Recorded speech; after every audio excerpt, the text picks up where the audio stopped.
Halo teman-teman, selamat datang di kelas Matematika Seru bersama saya, Kostansia Cynthia Masela dengan NIM 2023-004-004. Yuk kita pelajari bersama materi peluang kejadian saling bebas.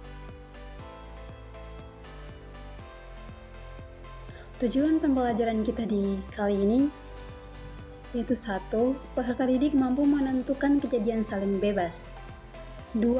Peserta didik mampu menentukan peluang kejadian saling bebas dengan tepat dan menyelesaikan.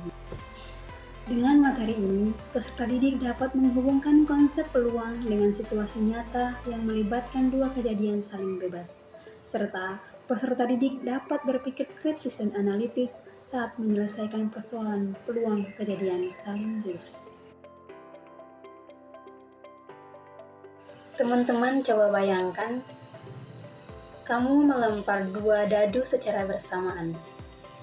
Lalu, kejadian pertama pada dadu muncul angka 1. Pada dadu yang kedua muncul angka 6. Nah, itu yang merupakan kejadian saling bebas. Pasti bertanya, mengapa disebut kejadian saling bebas? Ya, seperti tadi kita lihat sendiri, pada kejadian pertama, angka 1 pada dadu, dan pada dadu yang kedua, angka 6 itu tidak saling berpengaruh. Maka itu disebut kejadian saling.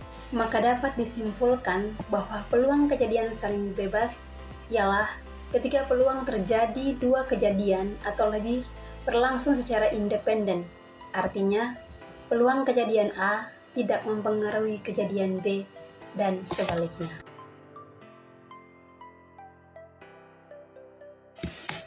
P dalam kurung A dan B sama dengan PA kali PB sama dengan NA per NS kali A. Jadi kalau kejadian A dan B itu saling bebas, rumusnya tinggal dikali saja.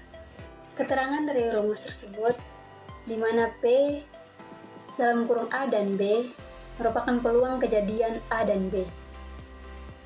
PA merupakan peluang kejadian A. PB peluang kejadian B.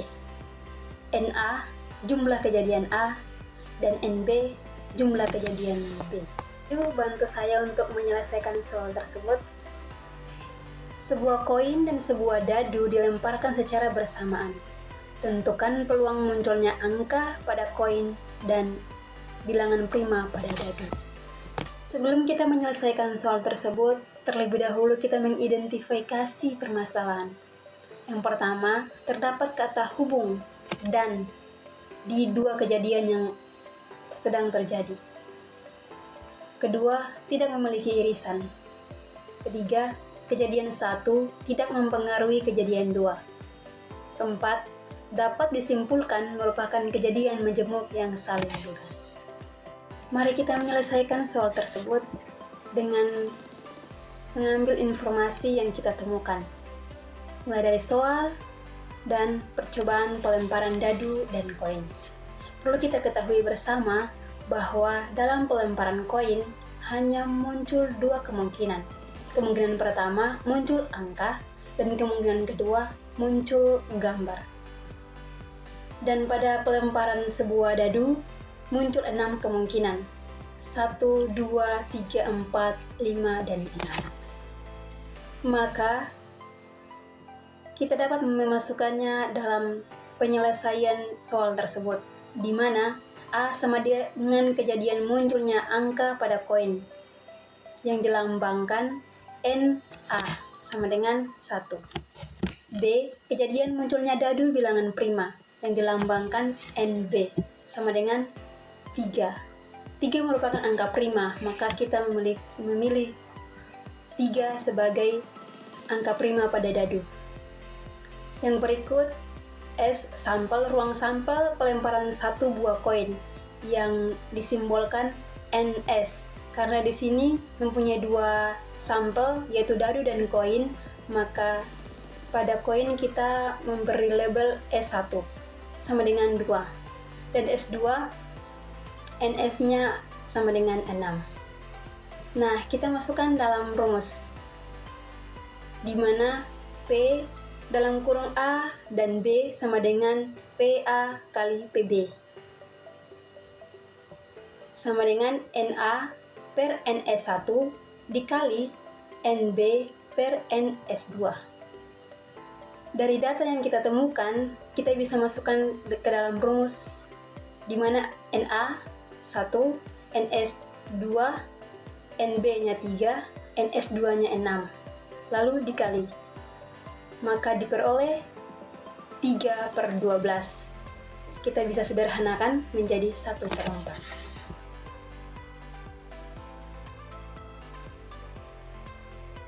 Ayo menerapkan. Coba teman-teman pilih salah satu jawaban yang benar. Pada kelas 10 IPA, terdapat 12 putra dan 11 putri. Bila dipilih 2 siswa dari kelas tersebut untuk mengikuti lomba karya ilmiah secara perorangan, maka peluang terpilihnya putra dan putri adalah... Simpan jawaban teman-teman dan mari kita cari bersama. Mari kita selesaikan bersama-sama. Dari soal tersebut, kita mendapat informasi bahwa di dalam kelas 10 IPA terdapat 12 siswa putra dan 18 siswa putri. Nah, kita misalkan jumlah kejadian putra menjadi NA, yakni 12. Dan jumlah kejadian putri itu NB, yaitu 18. Setelah itu, kita mencari NS, yakni jumlah total semua kejadian. Maka kita tinggal menambahkan jumlah kejadian putra dan jumlah kejadian putri. 12 ditambah 18 sama dengan 30. Maka NS-nya adalah 30.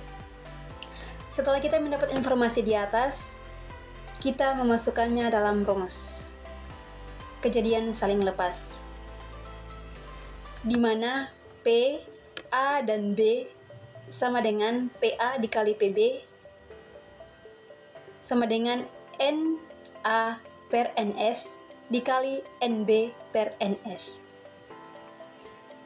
Tadi kita sudah mencari dan mendapatkan NA, NB, dan NS-nya. Tinggal kita masukkan ke dalam rumus. Maka NA-nya 12 dibagi dengan NS 30 dan dikali NB sama dengan 18 dan NS 30. Tinggal kita kalikan. Dan kita mendapat 216/900. 216 dibagi 900, kita bagikan dengan 6, kita bisa sederhanakan. Sehingga kita mendapat 36 dibagi 150. Kita juga bisa menyederhanakannya lagi, dibagi 6 juga.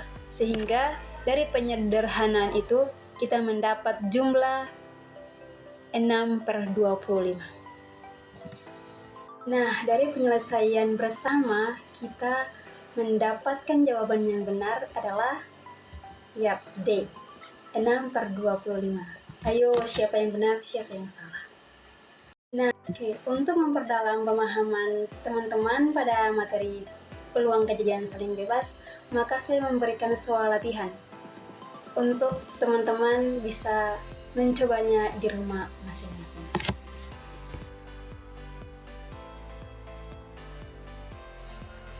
Sampai jumpa lagi ya di materi selanjutnya. Terima kasih.